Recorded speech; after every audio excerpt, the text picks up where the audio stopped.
నమస్కారం. జూలై 15వ తారీఖు నుంచి 23వ తారీఖు ఉన్న ఈ 9 రాత్రుల్ని వారాహి నవరాత్రులు అంటారు. గుప్త నవరాత్రులు అంటారు.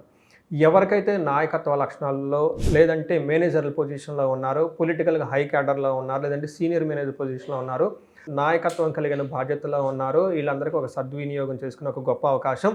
ఎవరైతే పాలనా శక్తి, మీ అడ్మినిస్ట్రేషన్ కేపబిలిటీ చాలా బాగా ఉండాలి, మీ యొక్క శత్రువుల్ని చక్కగా ఎదుర్కొని పైకి ఉన్నతంగా ఎదగాలనుకుంటున్నారు, అలానే మీకున్న పనిచేస్తున్న ఎంప్లాయీస్ మీ మాట చక్కగా వినాలనుకుంటున్నారు, వీటితో పాటుగా స్ట్రాటజీస్ మంచి మంచి వ్యూహాలు పన్ని వాటిలో సద్వినియోగం చేసుకొని సక్సెస్ కావాలనుకుంటున్నారు, వారాహి పాశుపత హోమం చేయటం జరుగుతుంది. వాళ్ళకి ఈ హోమంలో చక్కగా పార్టిసిపేట్ చేసి అమ్మవారి కృప వల్ల ఇవన్నీ పొందాలని చెప్పేసి నేను కోరుకుంటున్నాను.